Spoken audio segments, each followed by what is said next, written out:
One of the most quoted passages from an English poet is that from Kipling, "East is east and west is west, and never the twain shall meet." But I remember another passage by a greater poet, David, when he said, "The mighty God, even the Lord, hath spoken, and called the earth from the rising of the sun," that's the east, "to the going down thereof," that's the west. "For out of Zion the perfection of beauty, God hath shined." And when God shone out of Jerusalem, he took away all barriers, and the Holy Ghost always says the same thing wherever he speaks, whether he speaks in the east or the west. Tonight we have with us a brother in Christ who is from the east, we from the west, who give ear to Bach Singh of India, who will bring God's message to us now. Shall we pray? Our loving Heavenly Father, our mighty and our great God, God of grace, mercy, and peace, in the name of the Lord Jesus Christ, our highly exalted Savior, we seek thy face again and again to acknowledge that our sufficiency is in thee alone. O God, we thank thee and we bless thee and we adore thee. We worship thee, we magnify thee, we extol thee for thy love, which is beyond human understanding. But we thank thee, the same love is being shed abroad by the Holy Ghost in the hearts of those who are willing and prepared to welcome the living Savior. O God, we thank thee for the eternal victory wrought on the cross by our loving Savior, because of which we can enjoy unbroken and uninterrupted fellowship with thee. Loving Father, we adore thee and magnify thee for our share in thy fullness, for our rights as thy redeemed people, as thy purchased possession. We thank thee for the efficacy of the precious blood of the everlasting covenant. We magnify thee for the gift of the Holy Spirit. We thank thee, loving Father, for thy living word, and we praise thee for the gift of Christian fellowship, through which we are inspired and strengthened. O God, we thank thee for every opportunity given to us to come together to taste thy love and experience thy grace.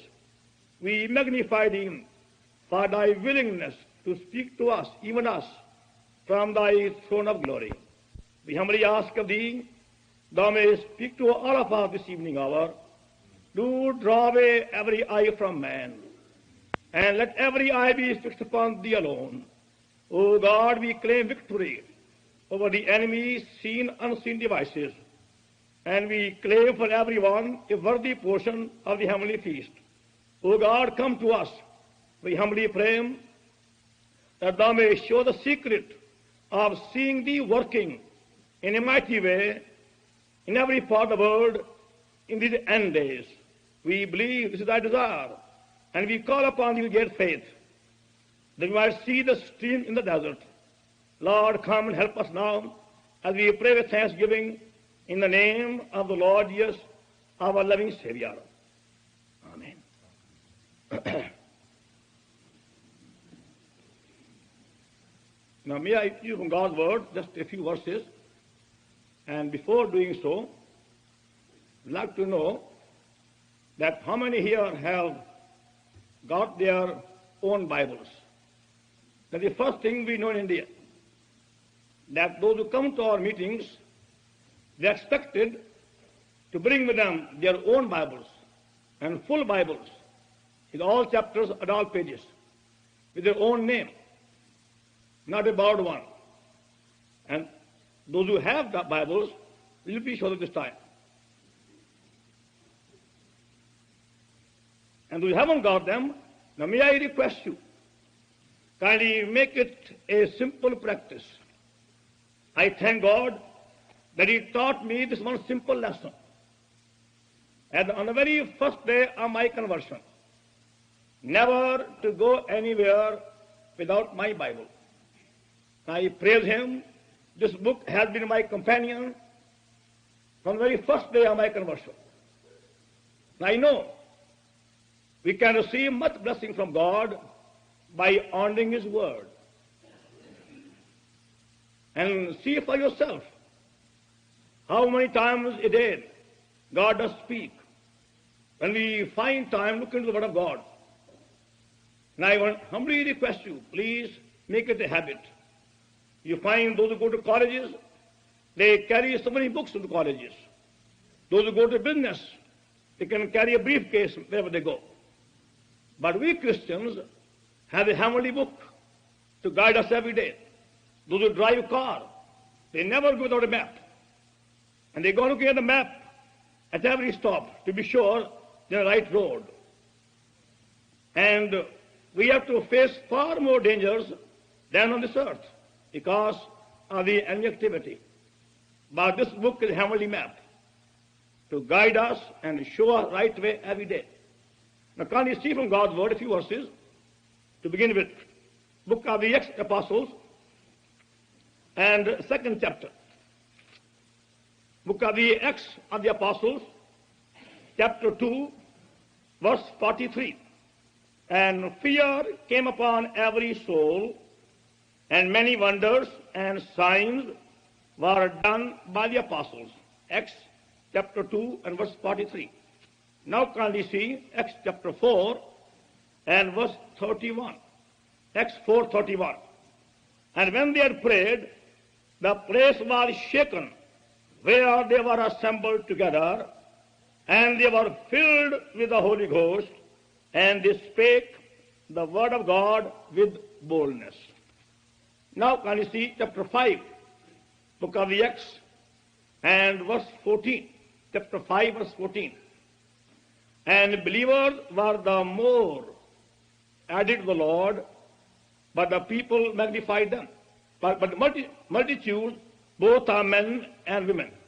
Insomuch they brought forth the sick in the streets and laid them on beds and couches, that at least the shadow of Peter passing by might overshadow some of them. Now chapter 6 and verse 7. Chapter 6, verse 7. And the word of God increased, and the number of the disciples multiplied in Jerusalem greatly. And a great company of the priests were obedient to the faith. Now to see chapter 13, book of the Acts, and verse 49. Acts 13, Acts 12 first of all. Acts 12 and verse 24. Acts 12:24. But the word of God grew and multiplied. Now Acts 13 and 49. Acts 13:49. And the word of the Lord was published throughout all the region. Verse 52. And disciples were filled with joy and with the Holy Ghost. Now chapter 16 and verse 5. Acts 16 and verse 5. And so were the churches established in the faith and increased in number daily. Chapter 19 and verse 20. Acts 19 and verse 20. So mightily grew the word of God and prevailed. What I am going to say to you this evening can be summed up by these few verses in the word of God. The Lord Jesus Christ sought me and saved me and became my personal Savior on December the 16th, 1929. When I was having my training in Canada. At that time, I had become an atheist or a free thinker and used to boast in my knowledge of science. And I would say very proudly that we scientists and we doctors and we engineers are the only persons through whom we can bring peace and prosperity. At the same time, I had become a slave to every vice and sin during my 2-year stay in London, where I was studying engineering from 1926 to 28. During my stay in India, I used to hate Bible. I was given a Bible in the year 1919 by the Bible Society in Lahore, Pakistan, and to show my hatred for Bible and Christians and the Lord Jesus Christ, I tore the whole Bible the very same day. I was so blind, utterly blind. And when the Lord Jesus Christ became my Savior, at that time, and the least idea about the meaning of salvation. I never knew the meaning of new birth or atonement or justification. Also, I never knew what's Old Testament or New Testament. I knew one thing: I was a great sinner, and the Lord Jesus Christ gave his body to be broken for me. He gave his blood for my sins, and I believed it. It's a long story, but without hearing a sermon, without any man coming to me in my own room, just by myself, I was born again. I thank God for the happy day when my night was turned into day, when the Lord Jesus Christ became my personal living Savior. And in less than a second, he took away from my heart every taste for tobacco, for liquor, for cinemas, for theaters, for dancing, for novels, for magazines, and worldly fashions. And he gave me a new love for all men. And he gave me a new hunger for the Word of God. This book became to me a living book. As I read from the book of Genesis these words, and God said, and God spake, and God said, and I said, I must listen what God is saying. I believe in the whole Bible as the Word of God. I thank God that we have a book like this to guide us daily. One Sunday morning in the month of January 1930, about 28 years ago, as I attended the Sunday service with the Christian and Missionary Alliance, Winnipeg, Canada, after the meeting was over, I was standing outside, and one very tall man called Mr. Flynn, working in the police of CNR, came to me and shook my hands and said, "Brother, why don't you go to India and preach the gospel?" I said, "Mr. Flynn, I'm an engineer. I have spent 5 years in studying for engineering. And to make things worse, I stutter, I stammer, and I'm very nervous. I can't even stand before a small company of 20 people. And how can a man like me, so handicapped, a stammerer and a stutterer and so nervous, ever be a public speaker?" He did not say any more. But for 2 years, these words were being brought to me again and again. Why don't you go to India and be my witness? I would say, "Lord, I promise thee, I will give thee all my income. I have absolutely no desire to earn money for myself. I don't want a building or a car for my comfort. Oh God, I promise thee, I'll give thee all my income." But God said again and again, "I do not want your money, I want you." I will say, "Lord, please don't make me a preacher.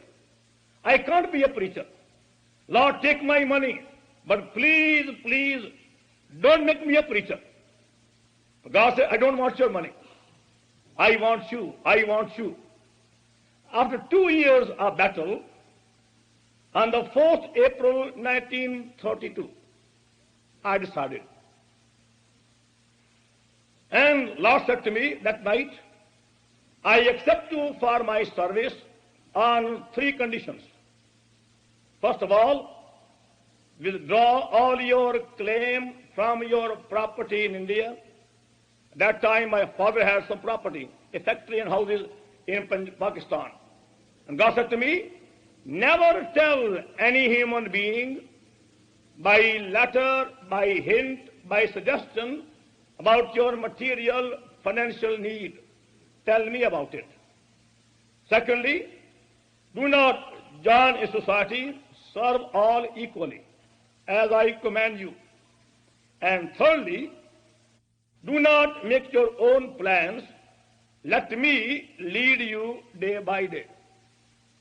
I never knew again what these words really meant. I said, Lord, without any question, I accept. It was settled. I came to India in 1933, 25 years ago. And I had the joy and the privilege to travel from North India to South India, West India to East India. And as I traveled in India, I saw to my disappointment spiritual barrenness among so-called Christians. Now, going by numbers, there are about 6 million Indian Christians, by name I mean. But going by experience, there would be hardly 2 or 3% who ever had the experience of new birth. By name, so many. But by experience, a very small number. And I would say something gone wrong somewhere. When I see the Word of God, I see in Hebrews chapter 13 and verse 8, Jesus Christ the same yesterday, today, and forever.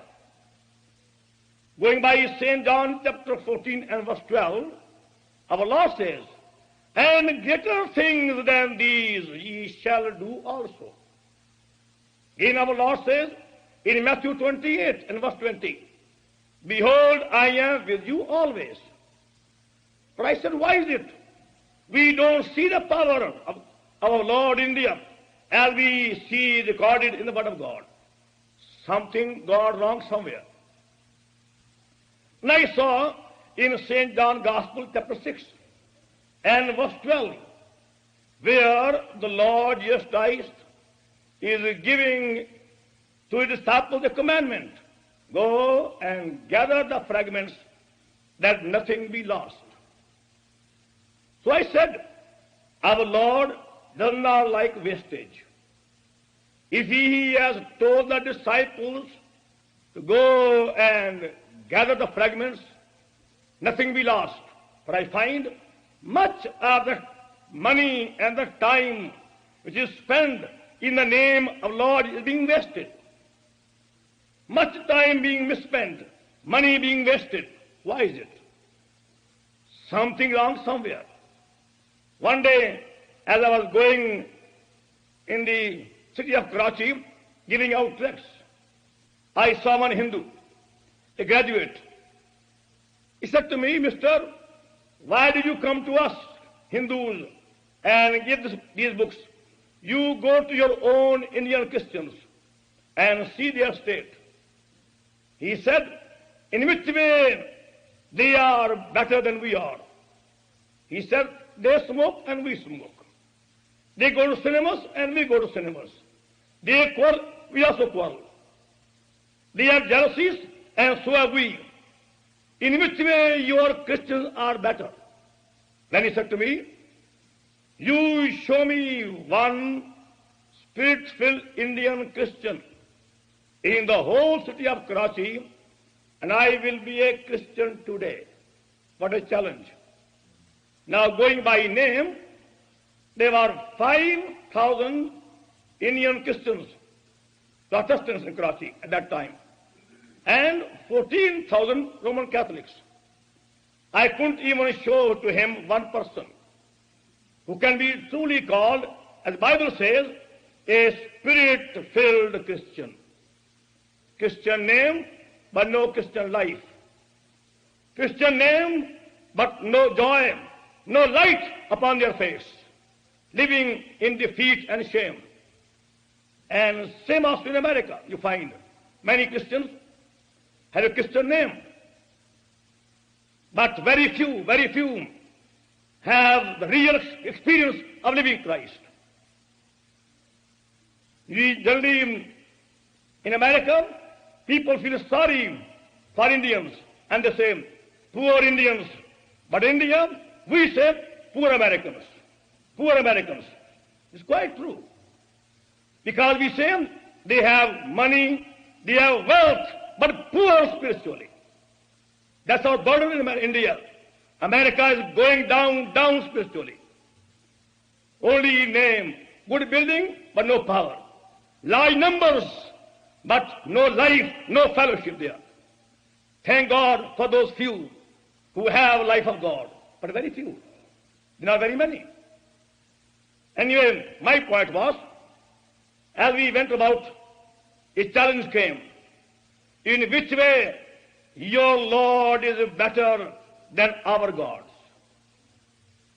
I had to be honest. I had to admit that all these things were found among Christians. Jealousies, quarrels, hidden sin.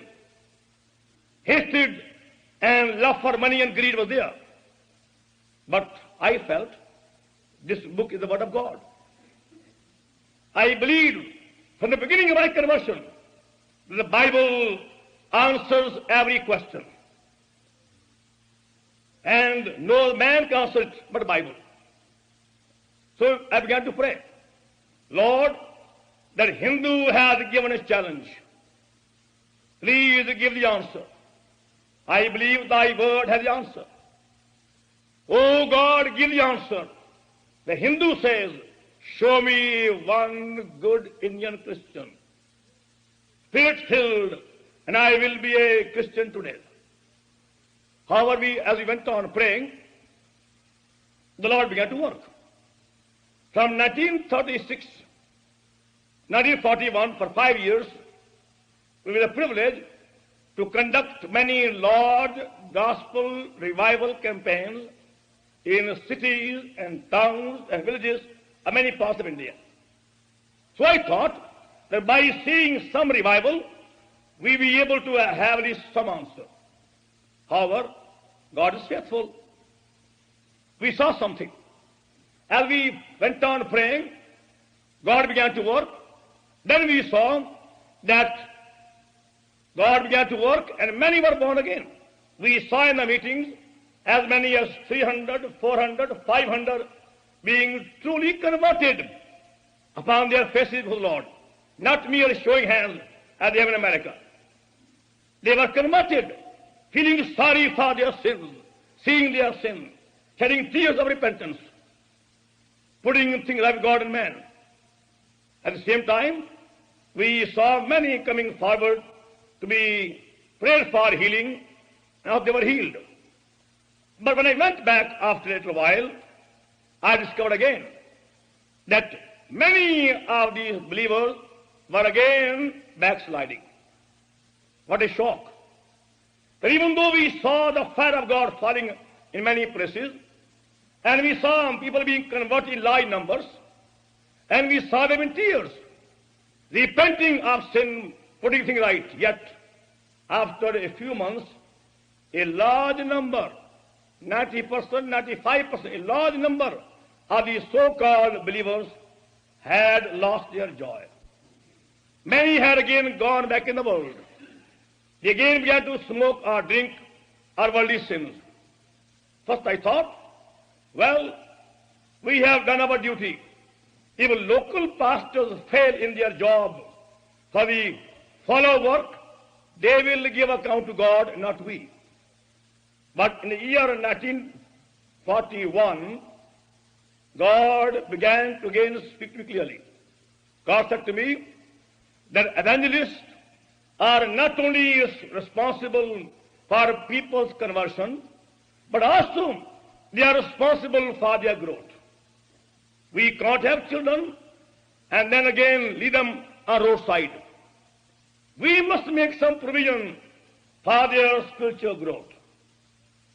So I decided we read the book of the Acts of the Apostles and the epistle to Ephesians again upon knees.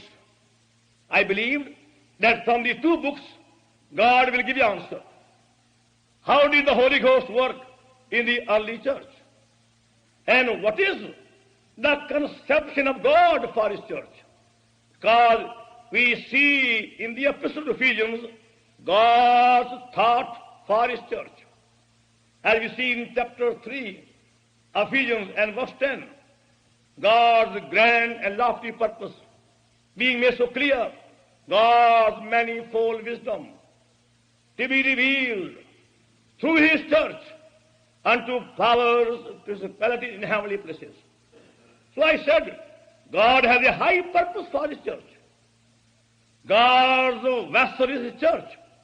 Then I saw in chapter 4 of the same epistle that God gave apostles, prophets, evangelists, pastors, and teachers for the work of the ministry, for the perfecting of the saints, for the edifying of the body of Christ, till we all come to the stature of Lord Jesus Christ.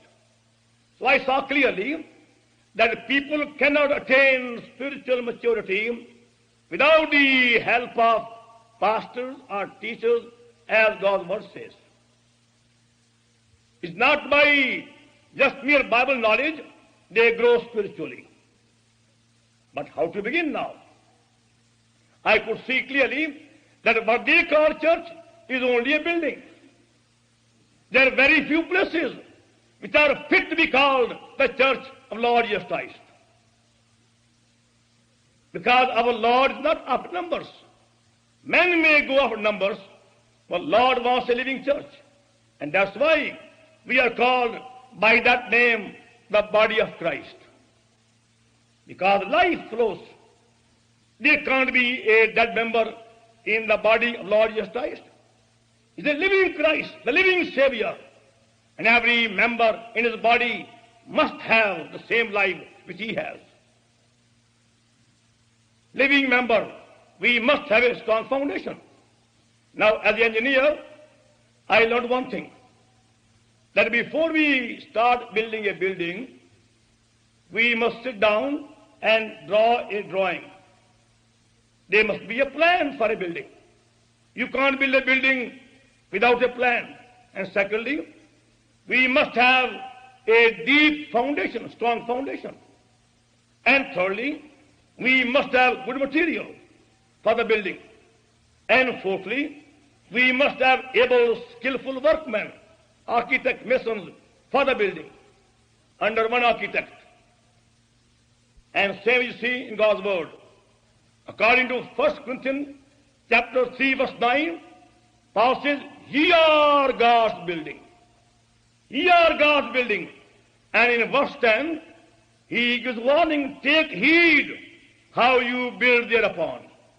It's a warning given to every pastor, every elder, every teacher, how to build the house of God.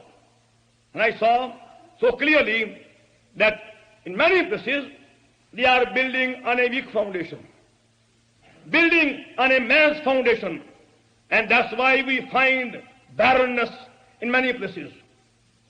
Spiritual barrenness.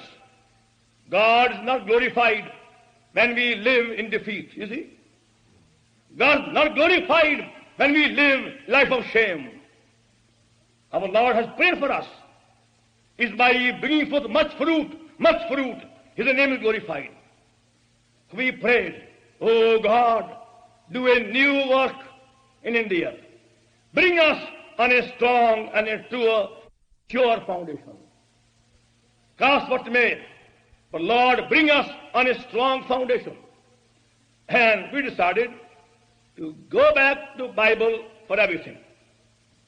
This book had the answer, God's word, but not to be followed blindly. God speaking to us upon our knees. So we have decided that we will pray and go on praying upon our knees till God gives the answer for everything. And we are going to begin the work of God in a new way. And thank God, we have seen God working in India in a new way in the past 17 years. I'm not boasting, but just to share with you what God can do, what God will do when we come on a scriptural, spiritual foundation. Whether we are few in number, immaterial to God. But we must come on a true foundation. God wants a living church, a true church, which can contain the fullness of Lord Jesus Christ. He wants to see the candlestick all of gold. So he decided, we'll begin a new beginning. How to begin now? As we prayed, God spoke to me again from the book of Acts, chapter 28, and verse 30 and 31. Paul dwelt 2 whole years in his own hired house. So we came to Madras city, South India, and took a small house, a very small house with only 2 small rooms, and said to people, we have come here to obey God and to understand from God's word the meaning of his church and the purpose for his people. We told them we have no name and no label of any kind, and we make no claim. We have no members. We are here to give God's word day and night. You come when you can, and you will find here somebody ready to receive you. They began to come day and night. The house became too small. We again prayed, Lord, house is too small, and Lord gave us a bigger house. And that became too small. We again prayed, no Lord, house is still too small. And he gave us a bigger house. We got a house, very big house too. Then a fear came, how about the house rent? Then the verse came in Haggai chapter 2 and verse 8. Silver is mine and gold is mine. And we believed it. We took the house. And Lord, thy name will be reproached if we do not pay the rent on time. So we promised, Lord, we want to pay a day earlier and not a day late. Secondly, Lord, we are not going to give any hint for money as they give in America. I believe in America, it's only a begging. They all beg. But this is not for God's glory. Oh, we have a living God. Living God. Ye preachers, take warning. Trust God and don't be beggars. What God can give, no man can give. But because of unbelief, we have to give a hint and have very long appeal. Please give money, and give liberally. What a shame. As if our God is dead. Oh, we testify we have a living God and a true God and a wonder-working God. We decided we will never mention the word money in any meeting. No offering or no collection. God will speak. And for the past 17 years, he has supplied every need. We have India no lack.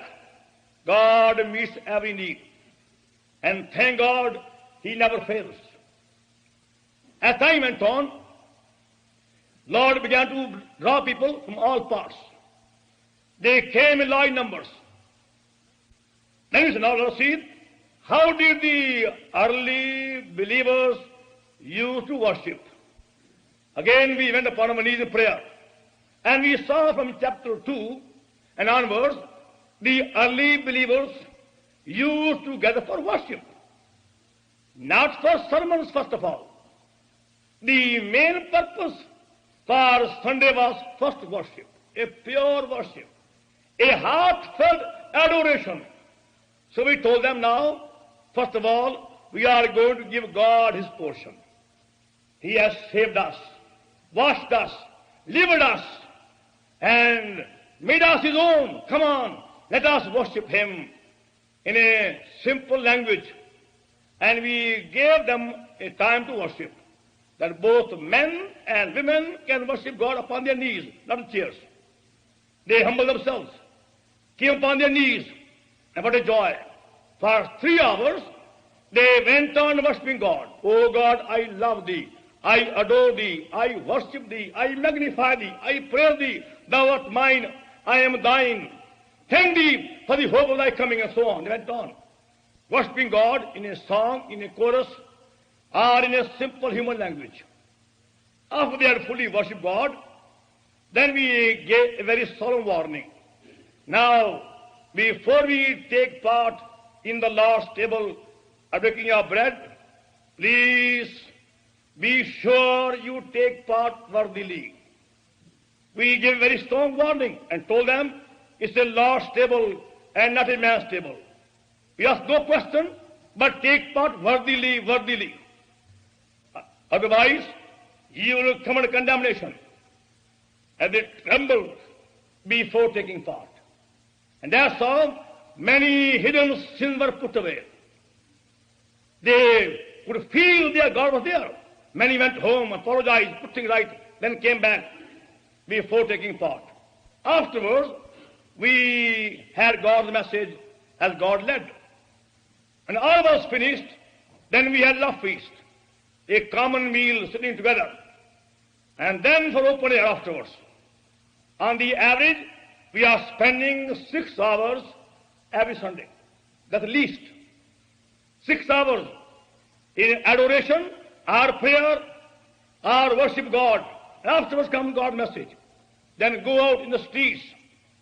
Imagine 300 or 400 marching in the streets, carrying gospels and banners, singing gospel songs.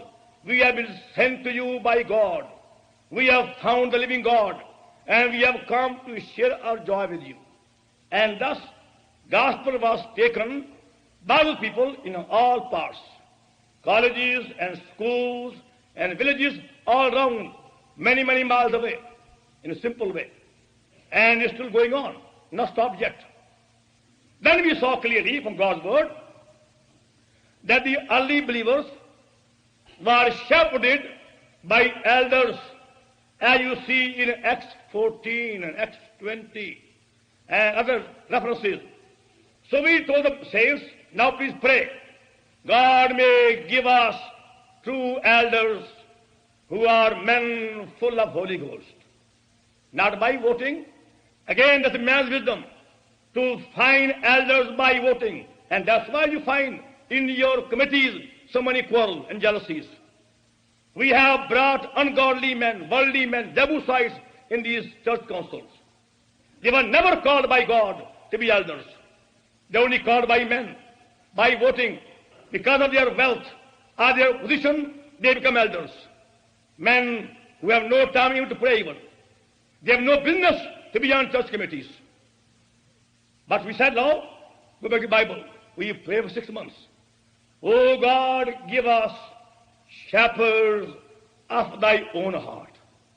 God, give us elders, men full of Holy Ghost.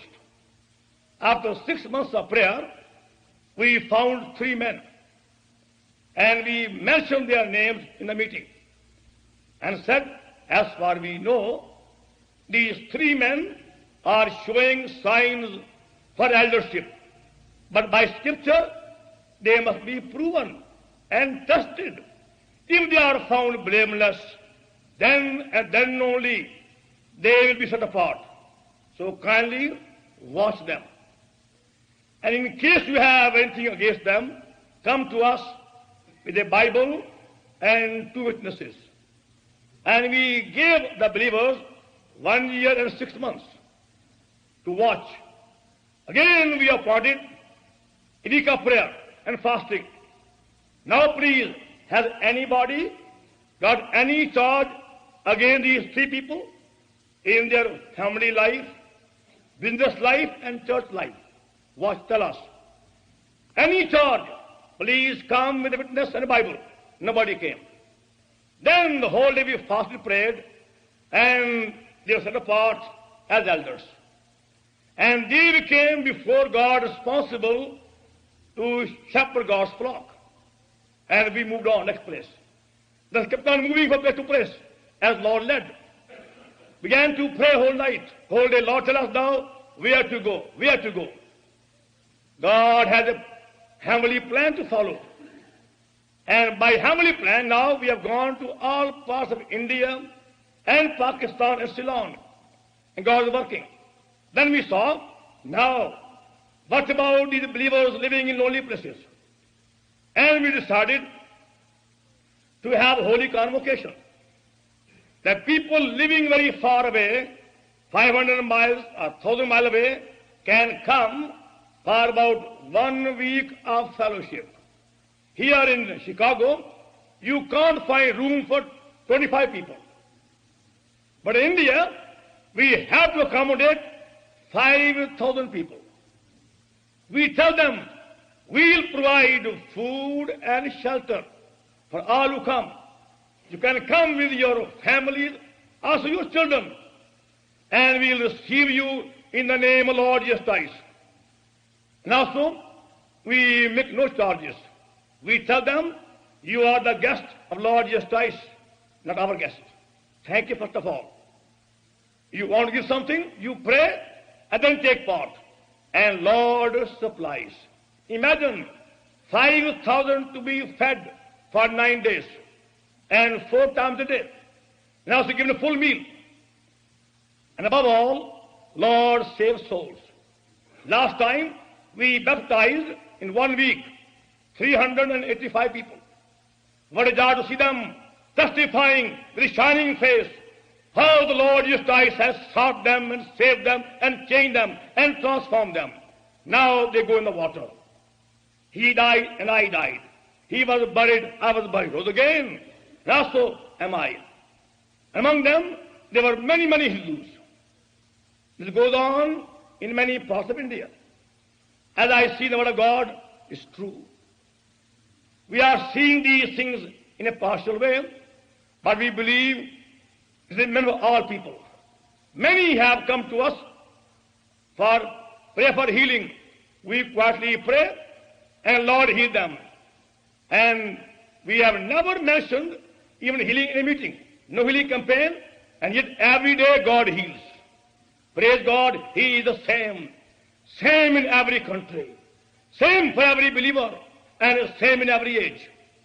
We may change, He won't change. We are changing, and we believe unless we come back to Word of God, we shall remain spiritual beggars. We have to go back to God's Word on a strong, sure foundation, on a shaking foundation. We are here being received in America, thinking, taking pride. We have a $1 million church building. What a pride. But my question is, who lives there? This building won't please God. It may be a stone building, or a brick building, or a mud building. But question is, does God live there? Does God work there? Does God speak there every day? Then it's a church. Otherwise, only a building. And may God do a new work in America. When God will speak every day. When men will come upon their faces before mighty God and say, God has spoken to me. In America, they magnify preachers, magnify speakers, go on advertising so and so, a worldwide fame, but a spiritual poverty. Unless you use films, you can't draw people. To us, it's a poverty. When you need films and these slides to draw people, oh, pray upon your knees, go upon your knees, then God shall work mightily. Otherwise, you only have babies. Just like babies, they want toys and to be entertained. We have forgotten that we have a living God and a true God, unchanging God. We might change, God will never change. Oh, please, please pray. God will do a new work in this country. In India, now you find there are believers praying every morning for America from 6 to 8. And every night they pray. Then they have set apart one night to pray whole night for America. 1 day a week to pray for America. Why? So God may give them the secret of hearing his voice, knowing his will, and following him fully as he has said, and not be deceived by crowds and multitude and by buildings and organs. Understand the meaning of true salvation and great salvation. God gives all and demands all. He gives all kingdom. He gives all life. He gives all power. That's why he demands all. Then shall see him working as he worked in the olden days. May God do a new work even now. Shall we pray? Shall we pray upon our knees, as Scripture says? Let us humble ourselves upon our knees.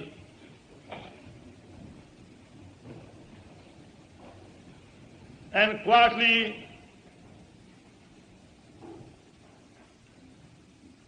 offer our Lord a new way.